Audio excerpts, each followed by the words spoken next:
क्या हाल है दोस्तों, कैसे हैं? मैं हूं बिलाल। हम सीख रहे हैं टाइप स्क्रिप्ट और आज हम पढ़ेंगे गेटर और सेटर। ये प्री डिफाइंड फंक्शन है क्लास के। तो चले शुरू करते हैं।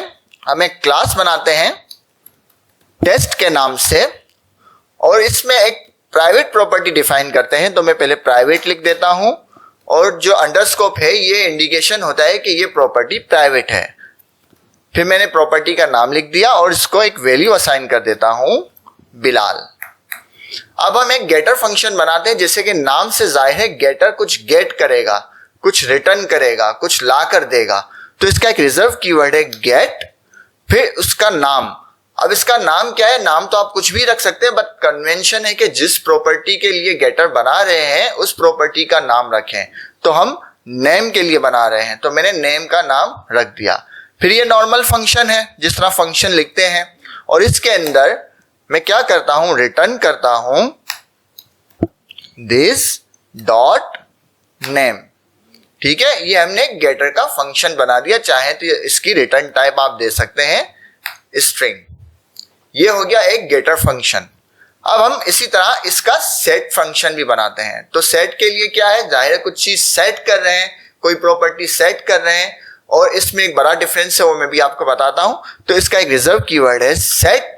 फिर है ना, जिसके लिए ये बना रहे हैं उसी का ही नाम रखें ताकि हमें पता चले कि ये किस प्रॉपर्टी के लिए है। तो मैं उसका नाम नेम रख देता हूं क्योंकि ये हम नेम के लिए बना रहे हैं। और नॉर्मल हम फंक्शन इसको बना देंगे, नॉर्मल हम फंक्शन बनाएंगे। अब ये एक एरर दे रहा है तो हम पहले एरर रीड करते हैं ताकि हम बिल्कुल उससे रूल से चलें। हम इसको है ना हॉवर करते हैं तो ये कहता है कि ये एक पैरामीटर एक्सपेक्ट करता है। तो हम एक पैरामीटर दे देते हैं वेल। अब हमने पैरामीटर दे दिया तो उसको टाइप भी देनी होगी, फिलहाल हम एनी कर देते हैं। अब इसमें हमें क्या करना है, हमने ये नेम के लिए बनाया है तो जाहिर इसमें नेम में कुछ सेट करना होगा, कुछ उसकी वैल्यू चेंज करनी होगी या मॉडिफिकेशन करनी होगी। फिलहाल हम उसकी वैल्यू को सेट करेंगे।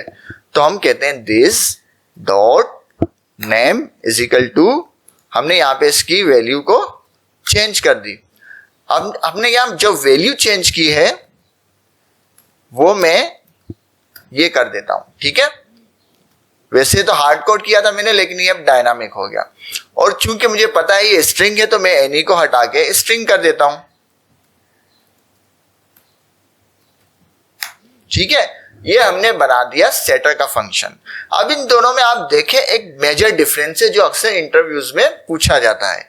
वो क्या पूछा जाता है कि क्या जो सेटर फंक्शन है वो कुछ रिटर्न करता है?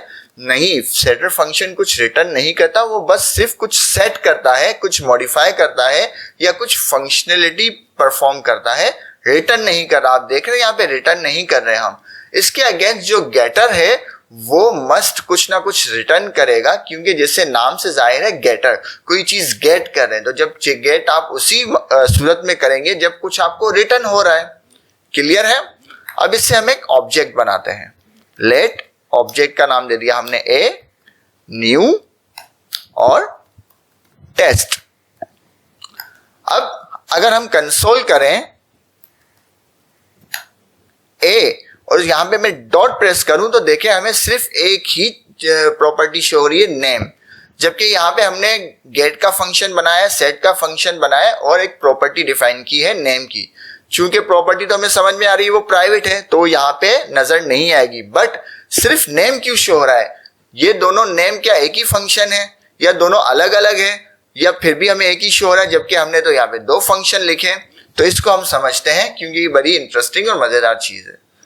हम क्या करते हैं, पहले इससे नेम को कंसोल करते हैं, हमें मिलता क्या है हम ये देखना चाहते हैं। ठीक है, मेरा कंपाइलर ऑन है, मैं कोड को चलाता हूं, मुझे बिलाल वैल्यू मिल गई जो यहां पर है। इसका मतलब कि गेट वाला फंक्शन कॉल हुआ है।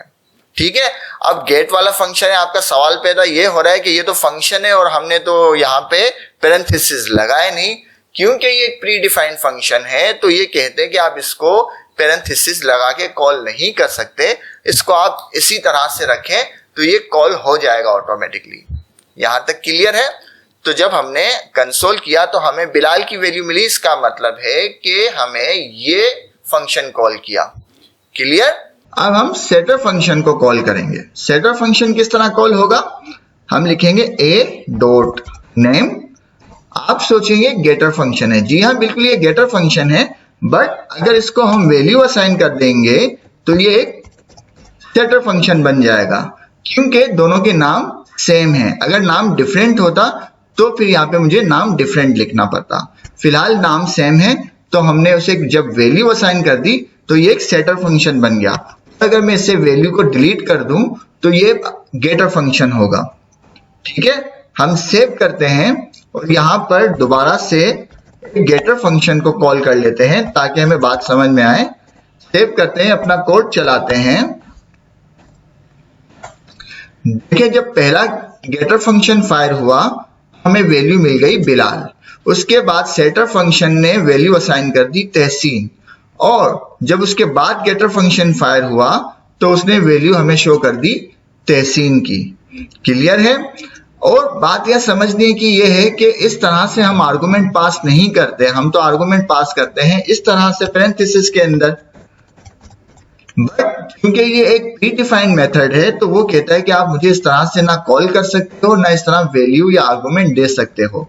आप मुझे वैल्यू को असाइन कर सकते हो इस तरीके से। क्लियर है? तो सेटर फंक्शन को वैल्यू असाइन की जाती है, पैरेंथेसिस के अंदर आर्गुमेंट पास नहीं किए जाते। इसी तरह से गेटर फंक्शन को भी कॉल करने के लिए पैरेंथेसिस ब्रैकेट की जरूरत नहीं होती। क्लियर है? और ये भी हमने प्रैक्टिकल करके देख भी लिया।